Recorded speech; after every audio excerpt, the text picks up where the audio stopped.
Hey, this is Anney and Samantha. And welcome to Stuff Mom Never Told You, a production of iHeartRadio.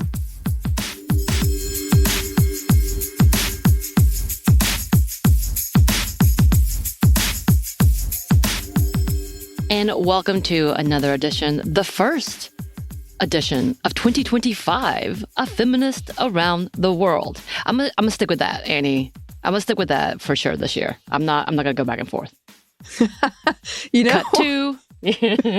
I was just lamenting because we were talking about like goals for the show, and I was just lamenting about how if I had the time, I would go back and correct a lot of irregularities. Also, we don't have spell check in the system we use, so sometimes there's been spelling errors. So just know, I am aware that happens. Right. Well, I love like on social media when I am thinking I'm putting up this great post, whether it's really funny or thoughtful. I'm like, yes. And then you see that you've like either auto-corrected or just completely like messed up a sentence and you're like, I can't delete it because people have already started liking it. And you're like, no. Anyway, it is. This is our first episode for Feminists Around the World, which we started a while back. How long ago, Anney? You got a better memory than I do. So 2020? I feel like it was at the end of 2020. It was the end of the year. I remember that because we had to start doing it in March. And we got told in like November. And we were we got told in March we got told in November that we had to do 6 episodes essentially. Right. So we had to like do something that would not only follow that requisite, I guess, as well as try to keep our sanity. And we were like, we'll do these like shorter episodes or whatnot. And sometimes these episodes are not short. That is true. Surprise, surprise. Yeah. But yeah, so we've been doing this for a while. We've got a lot of segments out there. We've gotten reached out to by people who were featured, which was amazing. Thank y'all. But today, I thought we're going to try to do this every year, I think, Anney, because I realized the last time I did this, it was in the middle of a year. And I was like, oh, because it was to celebrate our book, which was almost a year and a half ago. So this time around, we're going to do a feature on us as feminists. Obviously, if we are doing, if our job, if our career is based around intersectional feminism, that means we're feminists, right? And hopefully we are good representations of that. We're going to say we're at least trying.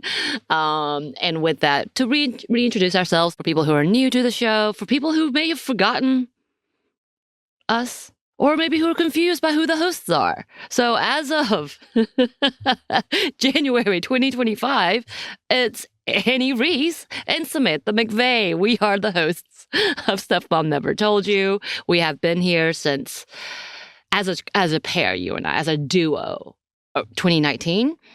Anney's been here from jump. If you know, you know.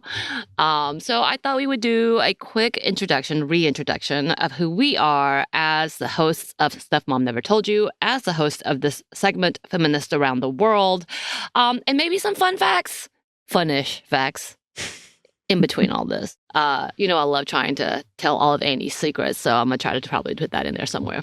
Don't worry about it, Anney. It's fine. So let's start off with just a simple question. What do you think is a constant on our show? Like, what type of content is consistent to our show? That's a good question, because one of the things I love about our show, but I understand can be confounding to advertisers, is that we talk about pretty much everything.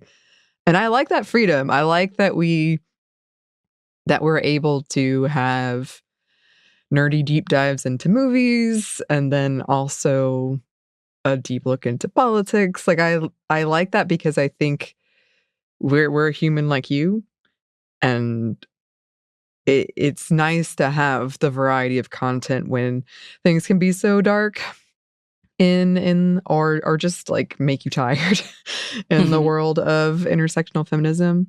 So I think a consistent we have is that our personalities we have similarities, but Samantha and I are very different. But we allow that to shine, and we do a bunch of different stuff, but we are also always kind of evolving and like, hey, but what if we tried this? Or let's see about this. Right. I think the consistency of our show, if anything, is the chaos, meaning that, yeah, we do talk about everything when it comes to the conversation of feminism and intersectional feminism, everything.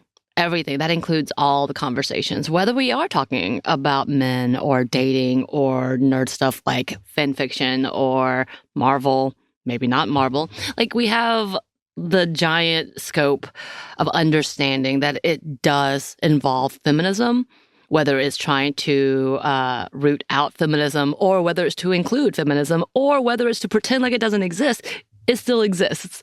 So I think like the whole theme could be called chaos, as well as the fact that, yes, it is about constant and continued growth because we are learning new things every day. That's a part of the beauty of the subject of feminism, intersectional feminism, when we talk about the sociology of it, the psychology of it, even like the political understanding of it as well. You have the room to grow, whether it's learning something that you might not have understood or learning a new concept because it is being rooted out. That's the best way to put it. So I think that's something that we would say is consistent to the show, right?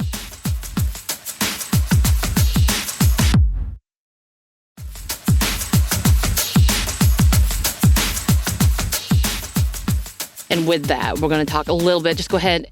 If you don't know what intersectional feminism is, we're going to kind of explain that Kimberly Crenshaw, Dr. Crenshaw, is an activist, and in 1989 coined the term intersectionality, which she describes as how systems of oppression overlap and create unique experiences for people who belong to multiple identity categories.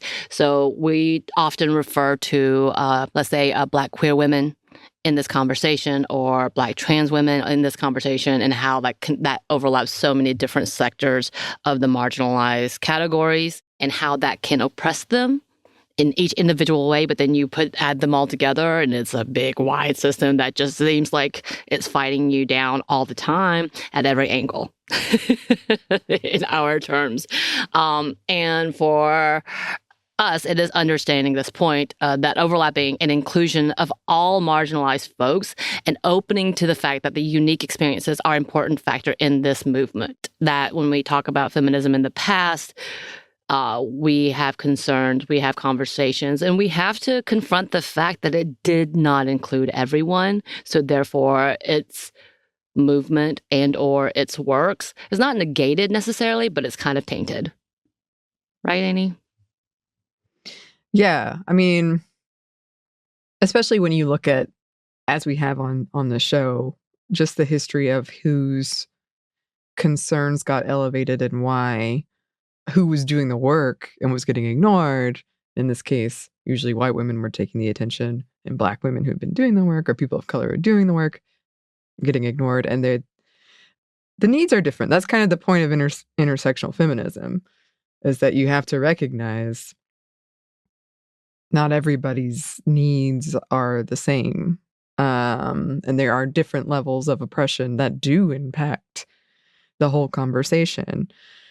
So it's very, very important. And to move forward, I think this was such a necessary, like it had already been there, but I'm glad that people are coming around, even though we've heard more than once people don't know what intersectional feminism is. I mean, I love that we got onto the radio shows, which were all men, but like two, and one was a co-host, but there was one woman who knew what was going on, and she was ready. She was like, let's talk, lady, let's talk. She was so ready. But the others were like, wait, what? The literal hesitancy. Feminism. I love my mom. All the conversations started that way almost. They always say that. Even people who, work with us are like, let's have a show about stuff Dad never told you, so you don't understand this show then. Anyway, back to, I think that big conversation is when we meet the needs of the most oppressed, then we meet the needs of all the oppressed. So that's that level. Like if you actually go to the root and find the group that is the most oppressed and you work for their rights, then you're actually working for everyone because it benefits everyone. And that's that level of intersectionality that I think has, thank God, come through in the last 40 years. And I say come through, at least been recognized. Because we can't have a conversation about equal rights, equity, any of these things, and inclusion if we don't talk about the fact that for so long it played into the idea that, well, women, right? White women, sure. If you get it, then that's the end. That's all that matters, right? And that's not that, right? That's not that conversation. And oftentimes in these types of systems, it's not so much that the oppressed people are being ignored, but that the rich or those who have the most power are using oppression, as I would say, oppression Olympics, quote unquote, in order to make sure they are never targeted and everyone else is. So everybody is kept down while they continue to grow in power, if that makes sense. And that's why we have this podcast. That's why the creation of this podcast was so important. We know that Kristen came in with this conversation of wanting to talk about women's issues, and it has grown. It has grown, Anney, you can attest to this more than anybody, obviously, because you've seen it, from talking about really important conversations, they are, about fashion and about like high heels and about workplace discrimination, which is all important, to this bigger conversation of, reproductive rights, trans rights. Let's talk about all of these things and how these matters are very, very important. It's not just a fun, cute conversation that people really want to point at and be like, yeah, like I know one of the biggest episodes of this podcast, which I think is a very inventive and very creative episode, was why don't women have pockets? And that's we still talk about that. Everybody talks about that. Women celebrate pockets. When we get a dress with pockets, we tell everybody. It's the best. It's not a stereotype. It's excitement and celebration for the small things, okay?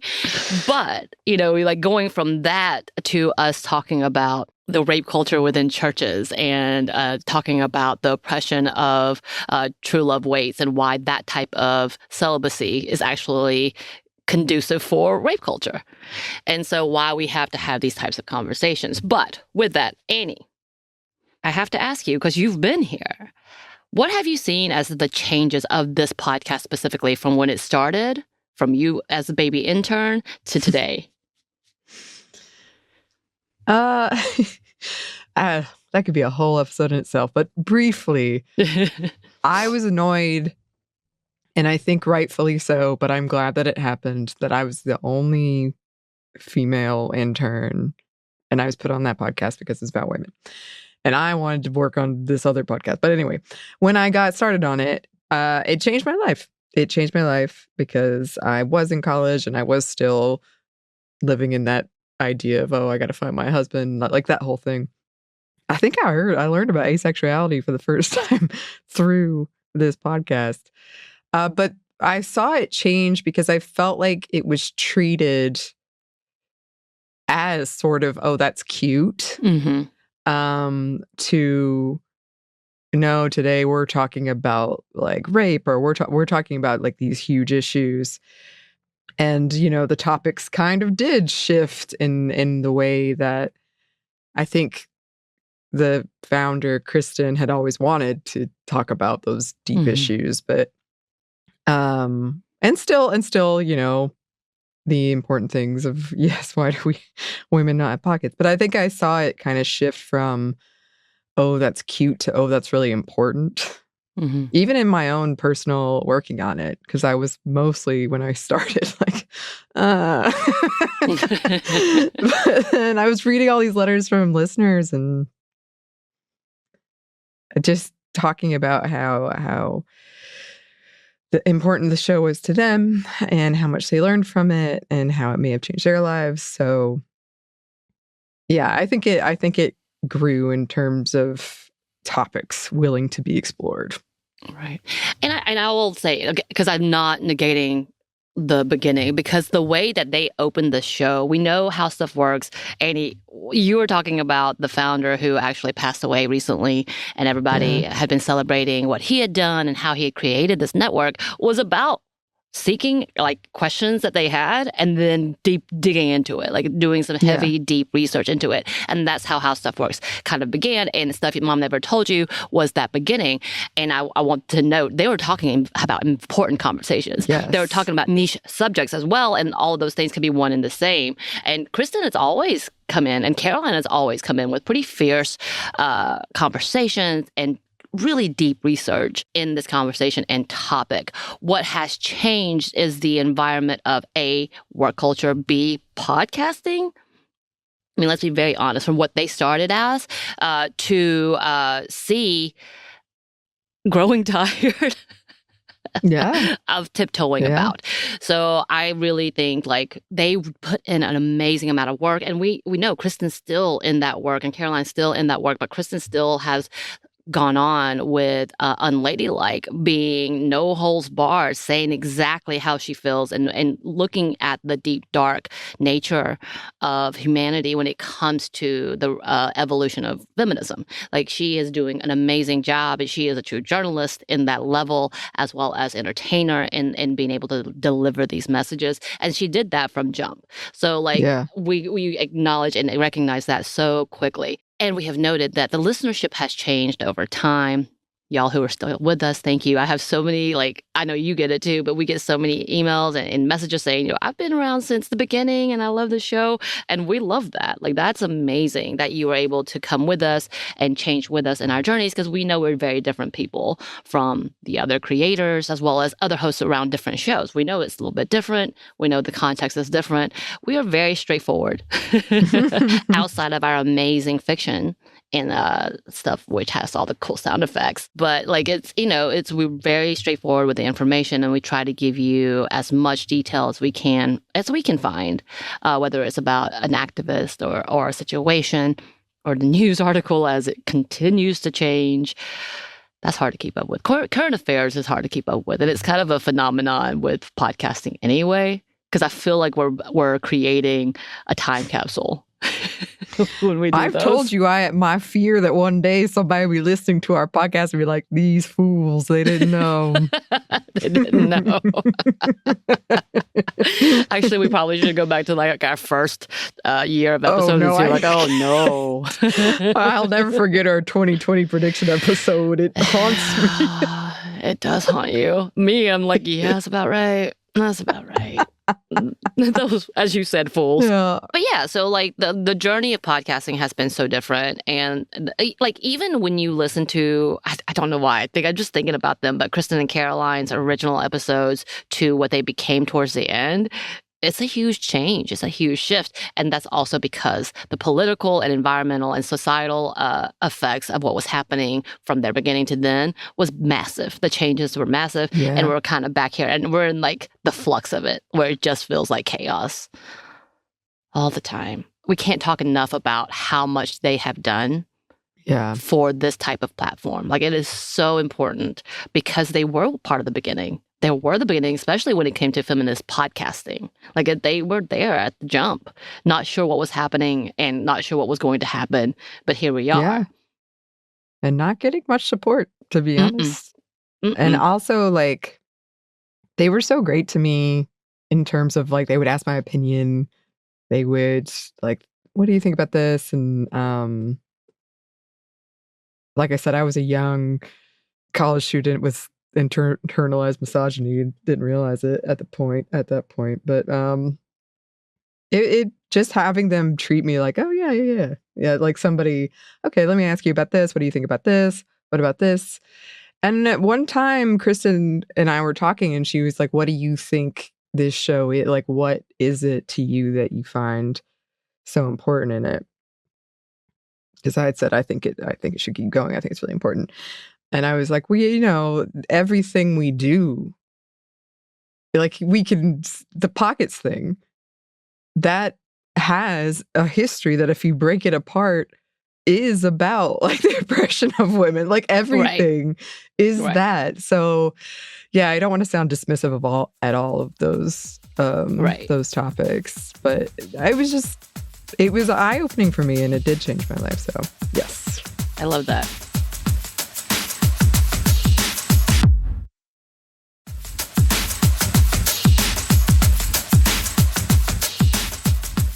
And I do want to ask, like, do you have anything specific that you think of when you're like, yeah, this is one thing that changed in me, or something that I think differently on now than I did then because of this work that I'm doing?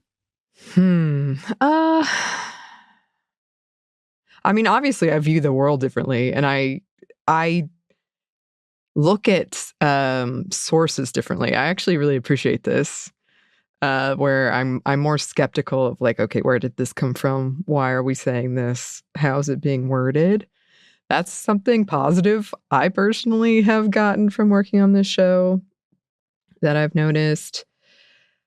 And then I think I was already an empathetic person, but I think I became more empathetic to people who do work in any way that involves marginalized people and helping marginalized people. Of just like, one week we had to do a whole set of episodes on sexual assaults, and I just remember thinking like, this is so much. It's draining me so much, and it's hurting me so much. And my other colleagues aren't having to do it. So like that of kind of recognizing the emotional drain of work like this, I think. Yeah, I would agree. I think from me starting, which was much later than you, I was working in a whole different field to this, like looking at the intellectual levels of oppression and what that looks like today, and how often we ignore those statistics and why these statistics are important. Not only that, like how often women are left out or marginalized people are left out altogether in those statistics was eye-opening. Like you would think it'd be common sense in so many things, but just realizing how like far behind we could be or we are often, it's really disappointing. But at the same time, like how many people are doing this work or have been doing this work has been phenomenal too. Like to watch and be like, yeah, seeing and discovering many of the marginalized people who are like, yeah, this doesn't exist, so I'm gonna do it. Like that's also been like just inspiring. But it's been interesting to look up and research just the communities. I'm learning about new little areas and communities and indigenous groups, and I'm like, what? Why didn't I know about this? Critical theory, y'all. But okay. And I think it's really important, again, like the amount of work that this type of conversation takes, the amount of stress, and the amount of mental health expensed on this. I don't know how else to say it. But yeah, so like Carolina said that she's been able to step away from having to constantly be connected with all of the good and the bad. And honestly, we're getting so much of the bad, it's hard to see the good sometimes. And she was just like, I love it. I love being able to kind of disconnect. And we haven't been able to really do that. So it's a whole thing. But yeah, so like I know it's really nice to be able to disconnect a little bit. And that's kind of one of the stressors of this job. So I am now hyper aware. And I think you and I have talked about this often, that we're never not working, because whether or not it's just having a conversation with someone about an episode or about something, it's about like, hey, I read this book. I think you'll really like it. I think you'll like this for a show. Hey, I like this movie. Oh, we should talk about this movie on this show. Like any of these kind of conversations come up so quickly that it's like, yeah, we never stop working. So I think I've just realized how much is going on. Like even with, I probably still don't know, but like 30% of what's going on, but it's a massive amount of intake, like of information. So it's quite not debilitating, but unnerving, I guess, that I'm hyper aware of this, that I'm like, oh. And obviously we have a lot to say about our work and the work of this podcast specifically, which we do want to keep shouting out. And with that, we're going to make this a two-parter. Okay, Anney? Yeah, I did my thing already. It's only the first week of back, and I've already made this a two-parter. But hey, it's going to be great. I promise. Absolutely. Absolutely. Well, in the meantime, listeners, if you would like to contact us, you can. You can email us at stephanieandmomstuff@iheartmedia.com or hello@stuffwenevertoldyou.com. They will both go to the same place, so don't panic. I panic, but you don't have to panic. You can find us on Blue Sky at Mom Stuff Podcast. You can find us over on Instagram and TikTok at Stuff I Never Told You. We're on YouTube. We have a TeePublic store, and we have a book you can get wherever you get your books. Thanks, as always, to our super producer, Christina, our executive producer, Maya, and our contributor, Joey.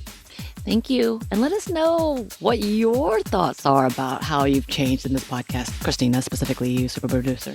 Yes. And thank you so much for listening. Stuff I Never Told You is a production of iHeartRadio. For more podcasts from iHeartRadio, you can check out the iHeartRadio app, Apple Podcasts, or wherever you listen to your favorite shows.